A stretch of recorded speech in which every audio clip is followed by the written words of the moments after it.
Oh, that's a good one. That's a good one. Oh, that's bad. Yeah, you were joking about Ed Sheeran. On a side note, I don't want to joke anymore. On a side note with Ed Sheeran, that dude is the most ginger, ugly-looking dude ever. And he's like ass banging. than all of us. He's like banging Nicole Scherzinger and all those. Yeah. Look, if you could sing as high as he, You know, the guy's actually. Did you see his interview on Top Gear? No. It's actually pretty cool. He used to talk about. He's actually a street performer that used to go around and perform, and he would talk about, going down and taking a 2-hour train ride that would cost him like an $80 round trip train ride, and he'd get paid $50 for the gig. Yeah. And he talked about other times where he'd get stuck somewhere and he'd be in the city and he didn't live in the city and he'd have to ride the train. If he couldn't find a friend to sleep on their couch, he'd get on the train and just ride the circle around. I actually for like 3 or 4 hours. He's actually he seems like a pretty genuinely cool dude. Completely down to earth, man. Like right after he made money, he went back to his school and was like hanging out. I saw the special where he was hanging out with like his old music teacher. Dude, the kid's he's a solid performer, man. I'm not like all of the songs, but there's a couple I like. He's pretty good, and it's been I'm not hating on him. And it's been proven though, the higher you can sing and the more you can sound like a girl, the more pussy you get. So I don't know. That's how I do it. Yeah, dude, that's it. You got to get high. That's why as punk rock singers we barely ever get laid. They don't like that gruff. I think it scares them a little. Maybe it probably does. Well, I teased before the break about the new invention that you guys don't seem to care that much about, but a Florida man in the news because he has invented... Because he has long balls? Yeah. Well, who doesn't as you get older? I mean, let's face it. Gravity takes over. A Florida man has invented a toilet testicle holder. Oh, wow. So that his boys don't dip in the water or get splashed when you're dropping a big lump of green poop. Can you, Joe, can you see the image? Do you have it pulled up, Ben? Yeah, I saw. But look at the drawing, which is probably like the patent drawing. Oh, okay, wow.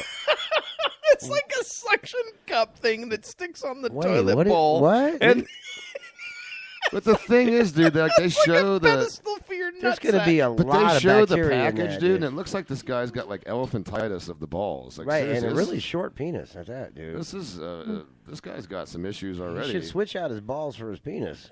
Where you said they show the package? Well, it's sitting. Are you talking on the drawing? Or? Yeah. Oh yeah. Well, I'm looking at it. Is that something that actually sticks on the toilet, like you're saying? Apparently, it sticks to the bottom of the toilet. Yeah, it's a suction cup. There's going to be some bacteria involved in that thing. It's got like a ball cradle. I guess you take it out and wash it, and I mean, that's what I want to do every day is dip my hand in my toilet. You got to wash your ball cup. Yeah, I don't know, man. I think this is just not buy a toilet with a lower water level. This ain't making no money. This reminds me of a story of a comedian. I can't remember which comedian it was, but it's a famous one of the more famous black comedians. He was talking about a story. He was sitting around talking with his son, his teenage son, and his son said to him, "Dad, don't you hate when you sit on the toilet and your dick hits the water?" He's like, "Your dick hits the water?" He's looking around. He's like, "My dick never hits the water." But I looked at my son. I was like, "Yeah, I hate when that happens." Meanwhile, this guy has invested. They estimate between $25,000 to $30,000 in developing this product. Yeah, he's wasted a bunch of money. Yeah. What he's hoping for right now is that a bunch of long ball people that work for the government will be like, "We need these in every toilet at the government facility." So if he ever gets a government gig, it'll be fine. But I mean, every once in a while you drop a funky one, you get a splashback. But I don't think I've ever touched the water with your balls. No, dude. Not unless the toilet's flooding as you're going to the bathroom. Yeah. Right. And at that point, don't sit down. I mean, rule to you people out there: if the toilet is flooding to where your balls are going to fall in the water, don't sit on it. Listen, I think, I mean, I used to call that the hot tub for my balls, so it wasn't that bad back in the day. But well, your toilet water's warm. Well, yeah, I actually hooked a hot. Don't want to know. No, it's good. Don't it's a good thing. No. It cleans much easier. So don't want to know. But dude, that's not going to make any money. I mean, dude. No. That's the most ridiculous thing I've ever heard. You might as well just make a hammock that pulls your balls up. Or if your balls are that saggy, just throw a hand around them and pull them up while you're doing it. I mean, you got a homemade ball holder right there. Dude. Or do like this guy and spend $20,000 to $30,000 on developing a ball cup. His wife is so pissed. His wife is like, "What'd you do with our retirement? You built a ball holder. You wasted all of our life savings on a ball. You are absolutely just all you care about is balls, dude. It's like, this is ridiculous. It's ridiculous. Yeah, that's stupid. What a dumbass. All right, well, the last story. I'm not buying one. The best story of the night. The last story is the best story of the night. Now, we teased before the break. There's a fungus, apparently, that can instantly induce orgasms in women. Now, excuse me, after I wrote the outline, I'm on my way over here, right? And I stop at a store to get some beer for us. And while I'm in the store, and it's the same store that you talked about when you got the Bud Light before doing the show at my house, right? The Sitco there on 60. Yeah. Which is in a fairly, shall we say, urban area. A little bit. I'm standing there at the counter, and I always love at convenience stores the impulse buys that they have, which The horny goat weed. and you think to yourself, who the hell would ever? You ever notice that convenience stores have the ugliest baseball caps that nobody would ever buy ever? Oh yeah, they're black with fluorescent green and orange. And then they'd be like, you can clearly see a layer of dust on these things. Like, Yeah. who decided to stock this store? Well, they had this like little incense section there. You mean and- the entire center podium at that store? They got I know that what you're little talking incense section. Yeah. And, before incense and certain smells are supposed to be aphrodisiacs, you're supposed to be setting the mood for an intimate moment. Well, I'm looking at the scents that they have, the flavors, if you will, and one of them was called Black Love. Oh. What does that mean? about. Dog fart. And that's what I was trying to figure out. What does it mean? Is it Smells like dog fart. I mean, are you gonna get some Nubian lovin' with this? I mean, how does this work? I don't know. I've got a couple sticks. I burn it forever and nothing. Nothing. I'm getting nothing, dude. Nothing. I think it's false advertising, and I actually have contacted a lawyer. Well, it sounds like you need to invest in this fungus. Yeah, I need this fungus. This is a fungus discovered back in 2001 officially.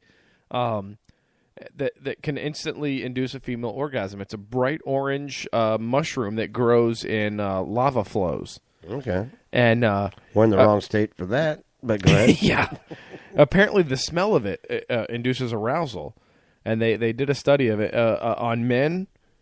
They said it smelled absolutely disgusting.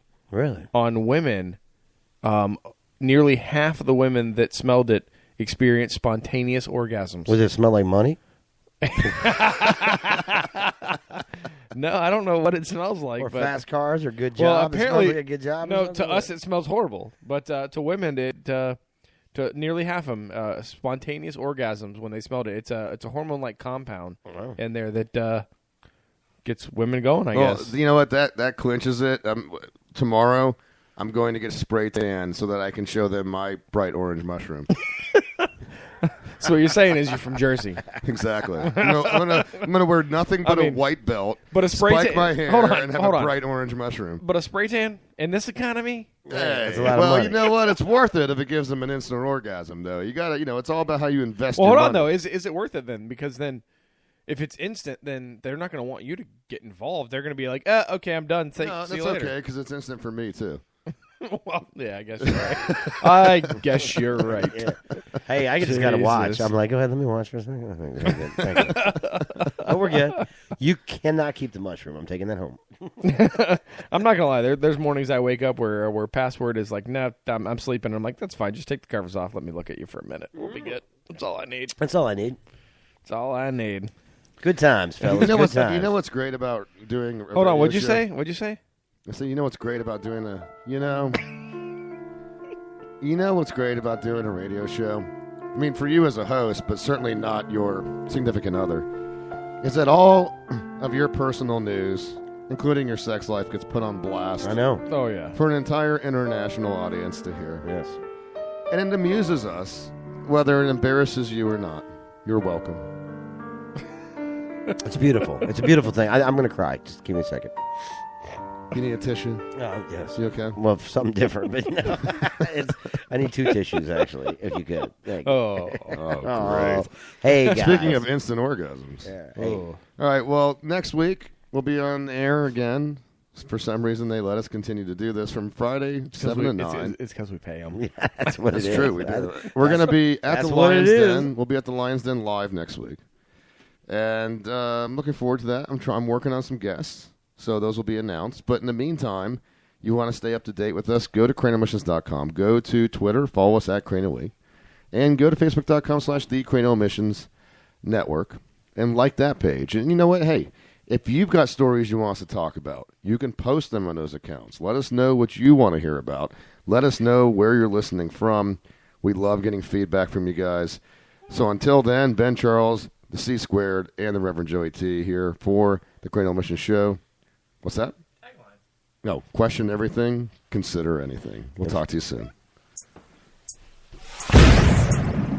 Drug collision, X-rays of vision, internet transmissions of the cranial emissions. Say goodbye to Miguel Hito and the Mr. BC. Don't forget about me, I'm the Reverend Joey G. ESB Brewery is the place to be for all the finest ales and the Cranial 3. Just 3 cohorts, and we talk about sports and anything else that tickles our shorts. But we won't refrain from talking to your name. 4 to 5 doctors say it won't rot your brain. We gotta be going, and we hope that you won't miss us. The bell has rung, and the teacher has dismissed us. So don't be sad, cause there's no need to freak. We'll be coming out your speakers same time next week.